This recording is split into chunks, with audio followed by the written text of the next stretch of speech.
Okay, well, welcome to the second lesson in periodicity. Now, in this lesson, in this series of lessons, we're going to start looking at trends in the periodic table. And again, as usual, we start off with a syllabus statement. So the understandings here are the things that are really the key ideas that we'll be looking at, the key content ideas. The applications and skills will be examples of the way in which these ideas are used, and the guidance section gives us an indication of the depth of treatment. Right, so one of the first trends that you can see that's listed here in the understanding section is the trends, both vertical and horizontal, for atomic radius. So, the atomic radius is really just a measure of the atomic size.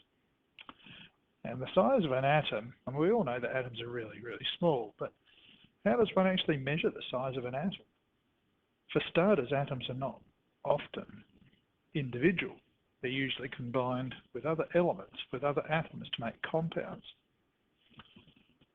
So it's really difficult to get the individual size of an atom. Usually it's done by measuring more than one atom at a time. So if we were to measure an atom of hydrogen, hydrogen usually comes in pairs as a diatomic molecule. And so if the size of the molecule can be measured, then half the size of the molecule would be roughly the size of the atom. But the other thing is that atoms are not like marbles. They're actually quite flexible. They're a nucleus, which is really, really tiny, and an electron cloud, an area that electrons are found in somewhere around the nucleus. And mostly they're empty space. So there's quite a lot of room for movement. So the size of an atom can vary significantly from compound to compound and from one moment to the next. In general, when we talk about the size of an atom, we usually refer, the measure of the size of an atom is usually the atomic radius. And please remember that when we make these statements, they're based on measurements of things that are reasonably flexible and reasonably fluffy. And so therefore there is some margin of error in the measurements that we'll be using and in the measurements that you see. So from now on, let's talk about atomic radius as an indication of the size of an atom. Okay, so one of the first things you need to be able to explain is the change in the size of an atom as you go down a group in the periodic table. So this is clearly group 1 of the periodic table. Now you can see from the diagram that obviously the atoms are getting bigger, but why? We've already learned that with every atom in this group, there is an increase of another energy level. Now you remember that hydrogen has only one electron and one nucleus, one proton in its nucleus, and that one electron is in one shell, the first shell closest to the nucleus. Now lithium has 2 energy levels, 1 and 2. And so with an increase in the number of energy levels, obviously we're going to have an increase in the size of the atom. Sodium is in period 3, so it has 3 energy levels, 1, 2, 3. Potassium is in period 4, so it has 4 energy levels, 1, 2, 3, 4. So with an increase in the size, an increase in the number of energy levels, there's obviously going to be an increase in the size of the atom. And that's a reasonably easy thing to understand, a reasonably easy thing to account for as well. I just want to remind you of the concept of shielding.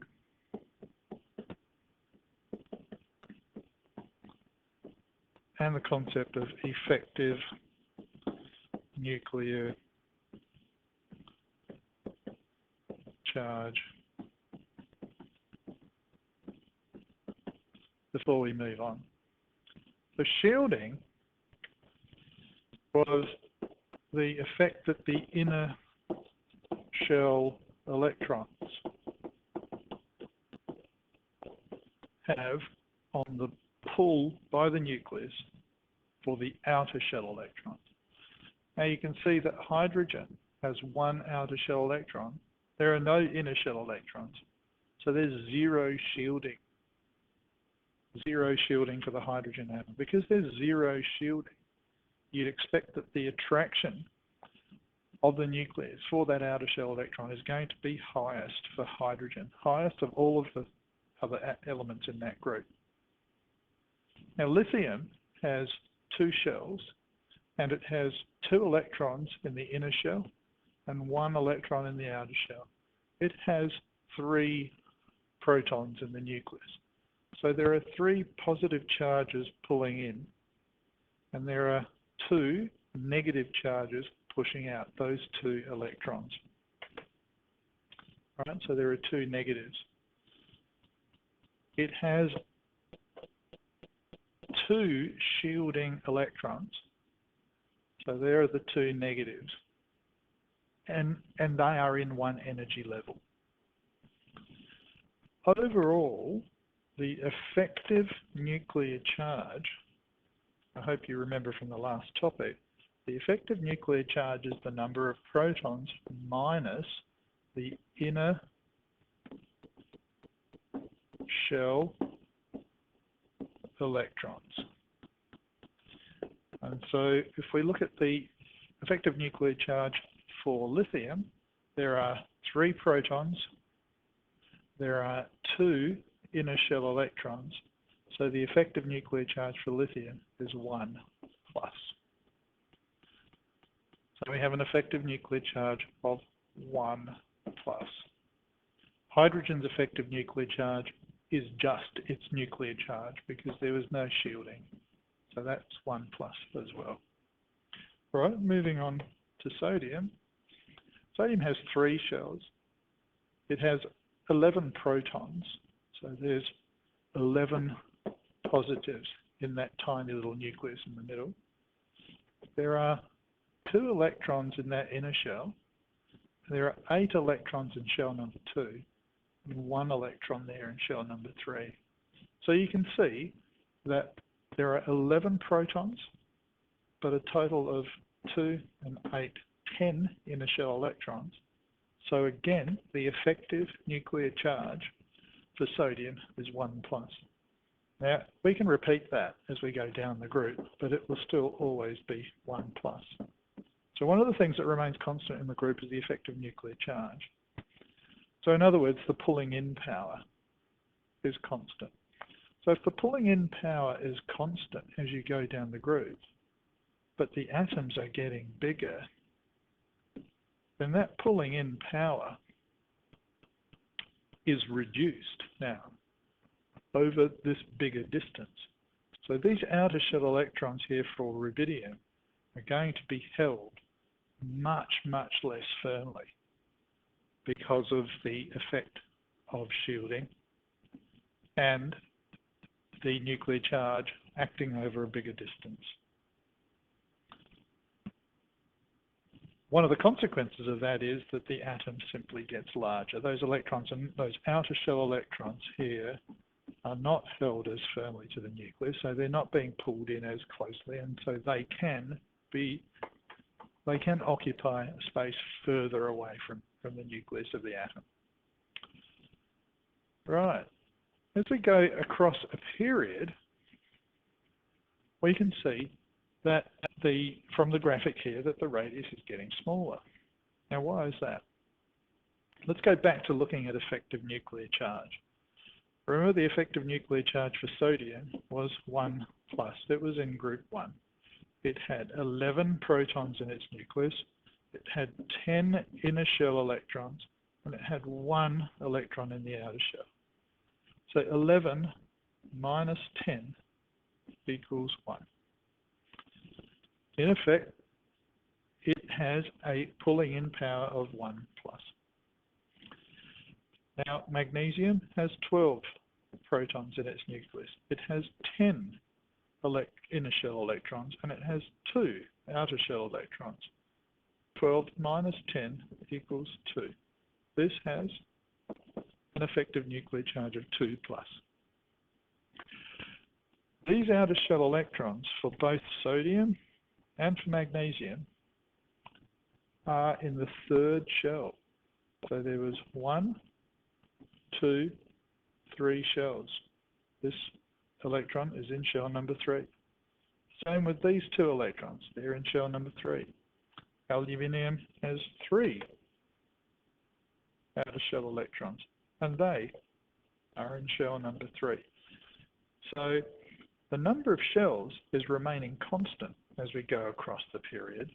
The period exists as a result of the progressive filling of an energy level or a shell. And what is also increasing as you go across the period is the effective nuclear charge. So now for aluminium there are 13 protons, there are 10 inner shell electrons, and that leaves an effective nuclear charge of 3+. So if we continue with the pattern, silicon would be 4+, phosphorus would be 5+, sulfur would be 6+, chlorine would be 7+, and argon would be 8+. So as the effective nuclear charge increases, the number of shells remains constant. 3, 1, 2, 3, 1, 2, 3, 1, 2, 3, 1, 2, 3. The pulling in power